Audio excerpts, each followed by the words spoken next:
Բարի գալուստ, այսօր կխոսենք բուսաբուծությունից, եթե պատրաստ ես, գնացինք։ Գուցե երբևէ չեք մտածել, բայց այն, ինչ դուք ուտում եք, պարզապես գոյություն չէր ունենա առանց բուսաբուծության։ Ամեն ինչ սկսվեց հազարավոր տարիներ առաջ, երբ մարդը առաջին անգամ փորձեց ընտելացնել վայրի բույսերը։ Բնազդաբար ընտրելով լավագույն բույսերը, հնագույն ֆերմերները ստեղծեցին մշակաբույսեր, որոնք տարեցտարի դառնում էին ավելի համեղ, սննդարար և դիմացկուն։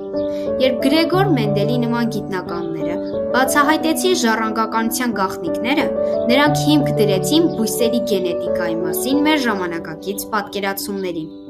20-րդ դարում մենք կատարեցինք անհավանական բեկումներ, հասկանալով գենետիկայի մեխանիզմները, ԴՆԹ-ն և այն, թե ինչպես կարդալ ամբողջական գենոմները։ Այսօր բուսաբուծությունը շարունակում է զարգանալ, բայց մենք բախվում ենք նոր մարտահրավերների, հիվանդությունների տարածում, կլիմայի փոփոխություն և բնակչության կտրուկ աճ։ Օգնել ֆերմերներին համընթաց քայլել այս բարդ խնդիրների հետ անվտանգ և կայուն ճանապարհով։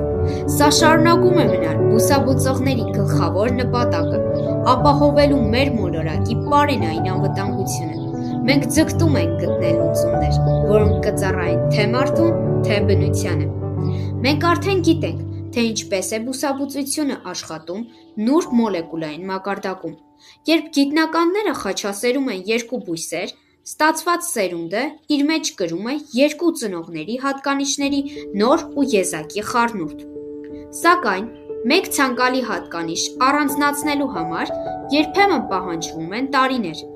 Այստեղ օգնության են գալիս գեների խմբագրման նոր մեթոդները,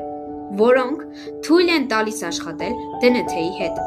ավելի մեծ ճշգրտությամբ և արդյունավետությամբ։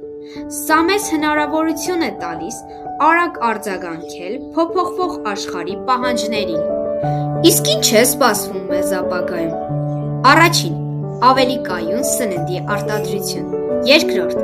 ավելի սննդարար մթերքներ և երրորդ՝ բույսերի պաշտպանություն երաշտից և հիվանդություններից։